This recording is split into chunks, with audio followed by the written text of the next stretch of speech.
Assalamu alaikum dear students, my name is Zahid Ahmed and you are watching Zahid Medical Series। तो दोस्तों आज हम जिस topic पे बात करने वाले हैं वो है करेक्टरिस्टिक्स ऑफ वायरस। हम यहाँ पे वायरस की उसकी करेक्टरिस्टिक्स को एक्सप्लेन करेंगे। अगर हम स्टूडेंट्स बात करें वायरसेस की तो हमें पता है कि वायरसेस क्या होती हैं। ये ए सेलुलर आप कह सकते हैं पार्टिकल्स होते हैं। ये बग़ैर सेल से मिलकर बने होते हैं। और अगर हम मज़ीद बात करें वायरसेस की तो हम कहते हैं कि ये न्यूक्लिक एसिड और प्रोटीन से मिलकर बनते हैं और इनको हम क्या कहते हैं, प्रोटो न्यूक्लियो पार्टिकल भी कहा जाता है। और एक बात और मैंने जो पिछले लेक्चर में बात की थी कि वायरसेस जो होती हैं इनको किसी भी किंगडम में इंक्लूड नहीं किया गया। उसकी वजह ये थी कि इनकी कुछ करेक्टरिस्टिक्स जो थी वो प्लांट से मिल रही थी और कुछ करेक्टरिस्टिक्स जो थी वो एनिमल के साथ मिल रही थी। तो ये एक बॉर्डर लाइन केस था जिसकी वजह से हम क्या कह रहे थे, हम इनको किसी भी किंगडम में शामिल नहीं कर सकते थे। तो अगर हम स्टूडेंट्स बात करें वायरसेस की तो हमें पता है कि वायरसेस क्या हैं। ये एक पॉइजनस फ्लूइड होता है। लैटिन वर्ड विनोम से निकला है पॉइजनस फ्लूइड, जिसका मतलब होता है।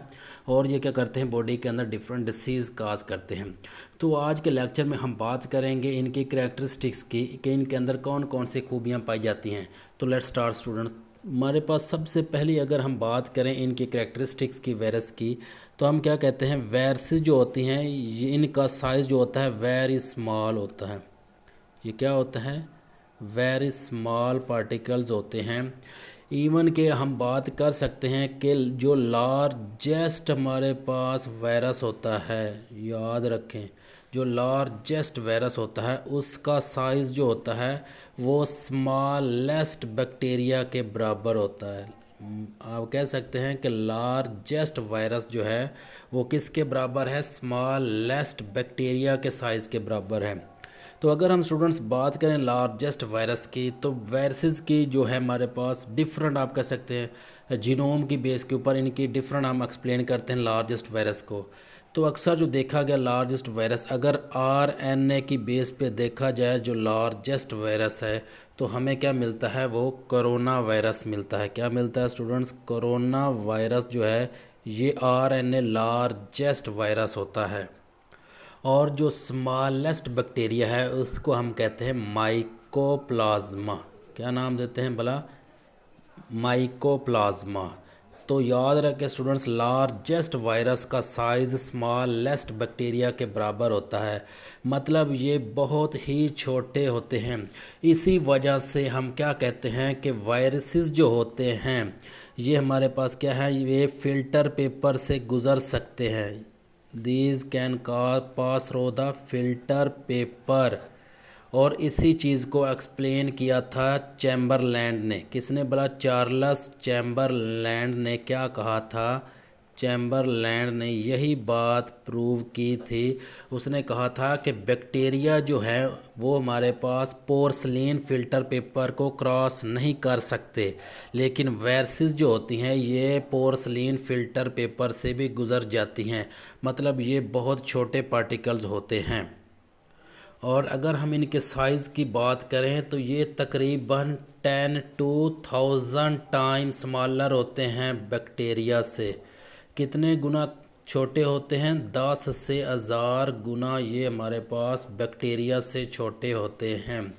और अगर हम इनके साइज़ की रेंज की बुनियाद बात करें तो इनका रेंज जो होता है वो हमारे पास 250 नैनोमीटर से लेके ये तकरीबन 20 नैनोमीटर की रेंज में पाए जाते हैं। 250 नैनोमीटर जो साइज़ होता है ये पॉक्स वायरस का होता है। किसका साइज़ होता है भला, ये पॉक्स वायरस का साइज़ होता है 250 नैनोमीटर। और 20 नैनोमीटर जो होता है ये पार्वो वायरस का साइज़ होता है। ये किसका साइज़ होता है, ये पार्वो वायरस का साइज़ होता है। तो ये तो हमारे पास स्टूडेंट्स इनकी करेक्टरिस्टिक थी साइज़ की बुनियाद पर कि ये हमारे पास स्मॉलेस्ट होते हैं, इतने छोटे होते हैं कि ये फ़िल्टर पेपर से भी गुज़र जाते हैं। और इनका जो लार्जेस्ट ग्रुप होता है यानी लार्जेस्ट वायरस जो होता है वो स्मॉलेस्ट बैक्टीरिया के साइज़ के बराबर होता है।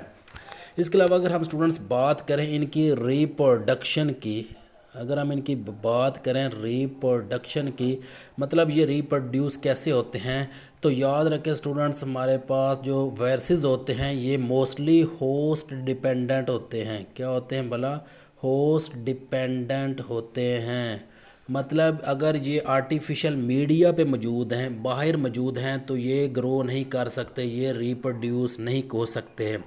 ये रिप्रोडक्शन तब करेंगे जब इनको अपना होस्ट मिलेगा, और इनका होस्ट जो होता है वो स्पेसिफिक होता है। आप कह सकते हैं कि ये होस्ट स्पेसिफिक होते हैं। वायरसेस जो हैं ये होस्ट स्पेसिफिक होते हैं। होस्ट स्पेसिफिक की बेस पे अगर हम देखें तो HIV जो वायरस होता है, HIV जो वायरस होता है, जो कि एड्स काज करता है। क्या काज करता है? एड्स काज करता है। तो उसका जो होस्ट है वो हमारे पास ह्यूमन बीइंग्स हैं। वो क्या है भला? उनका होस्ट जो है वो ह्यूमन बीइंग्स हैं। अगर ये हमारे पास मॉन्कीज़ वगैरह या एनिमल्स के अंदर देखेंगे तो ये वहाँ पे डिसीज़ नहीं काज कर सकता। ये डिसीज़ तब ही काज करेंगे जब इनको अपना स्पेसिफिक होस्ट मिलेगा जो कि ह्यूमन बीइंग्स होते हैं। तो हम कह सकते हैं कि वायरसेस जो होती हैं ये आर्टिफिशियल मीडिया पे ग्रो नहीं कर सकते, इनको एक स्पेसिफिक होस्ट की ज़रूरत होती है, और ये रिप्रोडक्शन करते हैं by the mechanism of replication. किस प्रोसेस के थ्रू हम कहते हैं कि ये रिप्रोडक्शन करते हैं? रेप्लिकेशन। रेप्लिकेशन में क्या होता है हमारे पास स्टूडेंट्स, ये रेप्लिकेशन में एक जेनेटिक मटेरियल जो होता है उसकी कॉपी बनाते हैं। अगर हम देखें इनके पास या तो DNA होता है या फिर ये RNA पर मुश्तमिल होते हैं। तो अगर ये DNA की एक और कॉपी बनाएंगे तो उस प्रोसेस को कहते हैं रेप्लिकेशन।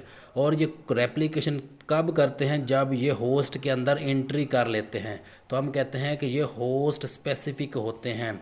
इसी वजह से, होस्ट स्पेसिफिसिटी होने की वजह से वायरसेस को हम एक और नाम देते हैं। हम कहते हैं कि these are obligate intracellular parasites. Obligate intracellular parasites मतलब इनका यही हुआ कि ये सेल के अंदर एंट्री करके अपना फंक्शन परफॉर्म करते हैं, डिसीज़ काज करते हैं।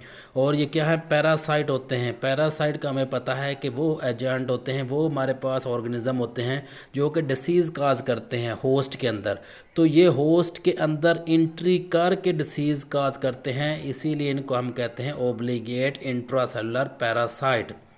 और एक और इम्पोर्टेंट बात स्टूडेंट्स, अगर हम वायरसेस की बात करें तो वायरसेस के ऊपर स्टूडेंट्स ये रेजिस्टेंट टू एंटीबायोटिक्स होते हैं। Resistant to antibiotics. एंटीबायोटिक्स का हमें पता है किसके लिए यूज़ होते हैं स्टूडेंट्स? एंटीबायोटिक्स बैक्टीरिया के लिए यूज़ की जाती है। एंटीबायोटिक्स किसके लिए यूज़ होती है? बैक्टीरिया के लिए। तो एंटीबायोटिक्स का वायरसेस के ऊपर कोई असर नहीं होता, क्योंकि एंटीबायोटिक्स जो है वो सिर्फ बैक्टीरिया के लिए यूज़ होती है, और वायरसेस इसके अगेंस्ट रेजिस्टेंस शो करते हैं, उनके अंदर किसी किस्म की कोई डिसीज़ नहीं होती। तो ये था स्टूडेंट्स हमारा आज का लेक्चर। आई होप कि आपको समझ आ गई होगी। Thank you for watching.